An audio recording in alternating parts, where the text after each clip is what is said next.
that everybody responds appropriately when cases do come up, and individual families start taking very sensible precautions that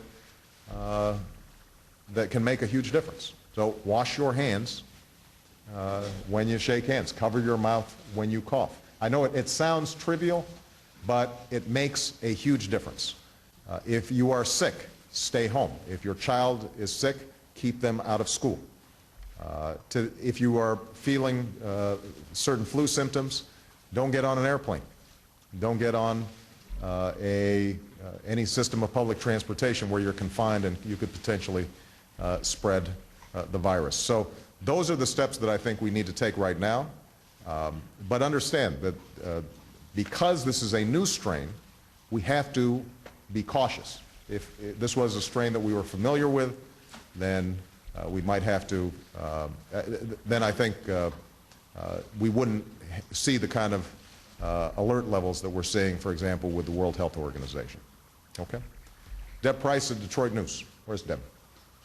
Good to see you. Thank you, Mr. President. On the domestic auto industry, have you determined that bankruptcy is the only option to restructure Chrysler? And do you believe that the deep cuts and plant closings that were outlined this week by General Motors are sufficient? Let me speak to Chrysler first, because the clock is ticking on Chrysler coming up with a plan. I am actually very hopeful, more hopeful than I was 30 days ago, that we can see a resolution that maintains a viable Chrysler auto company out there. What we've seen is the unions have made enormous sacrifices on top of sacrifices that they had previously made. You've now seen the major debt holders come up with a set of potential concessions that they can live with. All that promises the possibility that you can get a Fiat-Chrysler merger and that you have an ongoing concern. The details have not yet been finalized, so I don't want to jump the gun, but I'm feeling more optimistic than I was about the possibilities of that getting done. With respect to GM, we're going to have another 30 days. They're still in the process of presenting us with their plans. But I've always said that GM has a lot of good product there, and if they can get through these difficult times and engage in some of the very difficult choices that they've already made, that they can emerge a strong, competitive, viable company. And that's my goal in this whole process. I would love to get the U.S. government out of the auto business as quickly as possible. We have a circumstance in which a bad recession compounded some great weaknesses already in the auto industry, and it was my obligation, and continues to be my obligation, to make sure that any taxpayer dollars that are in place to support the auto industry are aimed not at short-term fixes that continue these companies as wards of the state, but rather institutes the kind of restructuring that allows them to be strongly competitive in the future. I think we're moving in that direction. Last point, you asked about Chrysler bankruptcy. It was the prudent and appropriate thing for Chrysler to do to engage in the filings that received some notice a while back, because they had to prepare for possible contingencies. It's not yet clear that they're going to have to use it.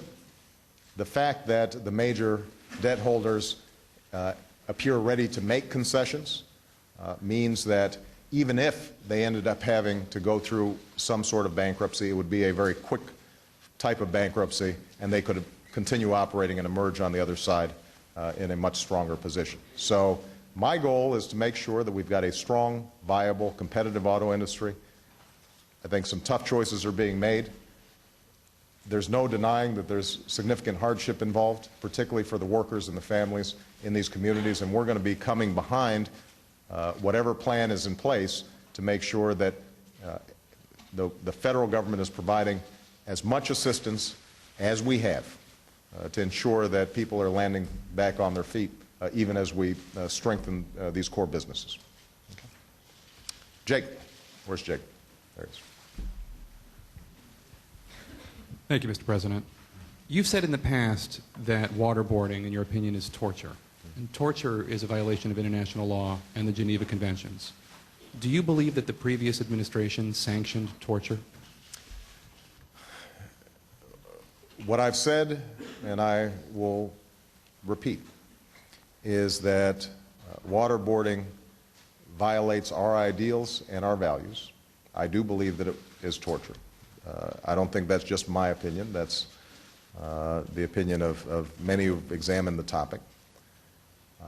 And that's why I put an end to these practices. I am absolutely convinced it was the right thing to do. Not because there might not have been information that was yielded by these various detainees who were subjected to this treatment, but because we could have gotten this information in other ways, in ways that were consistent with our values, in ways that were consistent with who we are. I was struck by an article that I was reading the other day talking about the fact that the British, during World War II, when London was being bombed to smithereens, had 200 or so detainees. And Churchill said, "We don't torture." When the entire British, all of the British people were being subjected to unimaginable risk and threat. And the reason was that Churchill understood you start taking shortcuts, and over time that corrodes what's best in a people. It corrodes the character of a country. And so I strongly believe that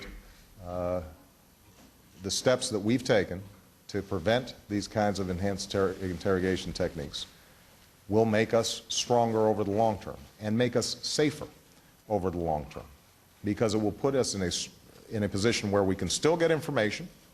In some cases it may be harder, but part of what makes us, I think, still a beacon to the world is that we are willing to hold true to our ideals even when it's hard, not just when it's easy.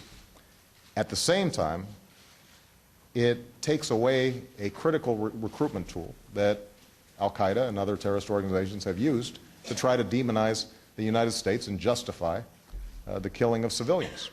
And it makes us, it puts us in a much stronger position to work with our allies in the kind of international coordinated intelligence activity that can shut down these networks. So this is a decision that I am very comfortable with, and I think the American people over time will recognize that it is better for us to stick to who we are, even when we're taking on an unscrupulous enemy. Okay? I'm sorry. I believe that waterboarding was torture. And I think that whatever legal rationales were used, it was a mistake. Mark Nolan. Thank you, sir. Let me follow up, if I may, on Jake's question. Did you read the documents recently referred to by former Vice President Cheney and others saying that the use of so-called enhanced interrogation techniques not only protected the nation but saved lives?